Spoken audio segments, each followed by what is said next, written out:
ಪ್ರತಿಯೊಬ್ರಿಗೂ ಅವರ ಜೀವನದಲ್ಲಿ ಅವರ ತಂದೆನೇ ಬೆಸ್ಟ್ ಆ್ಯಂಡ್ ಸೂಪರ್ ಹೀರೋ. ಅಂಥ ಒಂದು ಸೂಪರ್ ಹೀರೋಗೆ ನನ್ನ ಕಡೆಯಿಂದ ಹ್ಯಾಪಿ ಫಾದರ್ಸ್ ಡೇ ಅಂತ ಹೇಳೋಕ್ಕೆ ಇಷ್ಟಪಡ್ತೀನಿ. ಅದೇ ಥರ ನಮ್ಮ ಜೀವನದಲ್ಲೂ ಅಷ್ಟೇ ಒಬ್ಬ ಸೂಪರ್ ಹೀರೋ ಇದ್ದಾರೆ. ಸೊ ಅದೇ ನಮ್ಮ ಮಾವನವರು. ಹೌದು, ನನ್ನ ತಂದೆನ ಕಳ್ಕೊಂಡು ಆಲ್ಮೋಸ್ಟ್ 10 ಇಯರ್ಸ್ ಮೇಲಾಯಿತು. ಅವತ್ತಿಂದ ಇವತ್ತಿನವರೆಗೂ ನಾನು ಮದುವೆ ಆಗಿ ಬಂದಾಗಿಂದನೂ ನಮ್ಮ ಮಾವನವರು ನನಗೆ ಮಾವ ಆಗಿಲ್ಲ, ನನ್ನ ತಂದೆಯಾಗೆ ನನ್ನ ಜೊತೆ ಪ್ರತಿಯೊಂದರಲ್ಲೂ ನನ್ನ ಸಪೋರ್ಟ್ ಮಾಡ್ತಾ ಇವತ್ತು ನಾವು ಒಂದು ಒಳ್ಳೆ ಮಟ್ಟಕ್ಕೆ ಬೆಳೆದಿದ್ದೀವಿ ಅಂದರೆ ಅದಕ್ಕೆ ಕಾರಣ ಅವರೇ.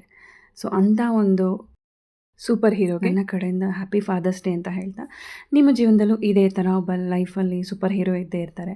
ಅದು ತಂದೆ ಇರೋರಿಗೆ ಗೊತ್ತಾಗುತ್ತೆ, ತಂದೆ ಇಲ್ಲದವ್ರಿಗೆ ಇನ್ನೂ ಚೆನ್ನಾಗಿ ಗೊತ್ತಾಗಿರುತ್ತೆ ಅಂತ ಹೇಳ್ತಾ, ನೀವು ಇದೇ ಥರ ನಿಮ್ಮ ಲೈಫಲ್ಲಿ ಯಾರಾದರೂ ಸೂಪರ್ ಹೀರೋ ಇದ್ದರೆ ಕಮೆಂಟ್ ಮಾಡಿ ಹೇಳಿ. ಇದಾದಮೇಲೆ ಅವತ್ತೊಂದು ದಿವಸ ನಾವೆಲ್ಲ ಅವ್ರಿಗೆ ಒಂದು ಪುಟ್ಟ ಕೇಕ್ ತರಿಸಿ ಸೆಲೆಬ್ರೇಷನ್ ಎಲ್ಲ ಮಾಡಿ ನೆಕ್ಸ್ಟ್ ಡೇ ನಾವು ಆಫೀಸ್ಗೆ ಹೋಗಿ, ನೆಕ್ಸ್ಟ್ ಡೇ ಅವ್ರದ್ದೊಂದು ಬರ್ಡೇ ಆಗಿತ್ತು ಇಮ್ಮಿಡಿಯೇಟ್ ನೆಕ್ಸ್ಟ್ ಡೇನೇ. ಸೊ ಹಾಗಾಗಿ ಅವತ್ತು ಆಫೀಸ್ ಮುಗಿಸ್ಕೊಂಡು ಡಿನ್ನರ್ಗೆ ಹೋಗೋಣ ಅಂಥೇಳಿ ನೆಲಮಂಗಲದಲ್ಲಿ ರಾಘವೇಂದ್ರ ವೈಭವ ಅಂತ ಒಂದು ಹೋಟೆಲ್ ಇದೆ.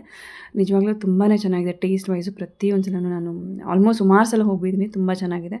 ಸೊ ಇನ್ ಕೇಸ್ ನೀವೇನಾದ್ರು ನಿಯರ್ ಬೈಲಿದೆ ಹೋಗಿ ಒಂದು ಸಲ ಟ್ರೈ ಮಾಡಿ. ಸೊ ಅಲ್ಲಿ ಆಲ್ಮೋಸ್ಟ್ ಎಲ್ಲ ಸ್ಟಾರ್ಟರ್ಸು ಮತ್ತು ಸೂಪ್ಸ್ ನಾವು ಆ್ಯಕ್ಚುಲಿ ತೊಗೊಂಡು ಮಶ್ರೂಮ್ ಚಿಲ್ಲಿ ತುಂಬಾ ಚೆನ್ನಾಗಿತ್ತು taste wise, and mushroom biryani. So ರೋಟಿ ಕರಿಗೆ ರೆಗ್ಯುಲರಾಗಿ ನಾವೇನು ಅದೆಲ್ಲ ತೊಗೊಂಡು ಫೈನಲಿ ಐಸ್ ಕ್ರೀಮ್ ಎಲ್ಲ it's a must and mandatory at the end of the dinner ಅಂತ ಹೇಳ್ಬೋದು.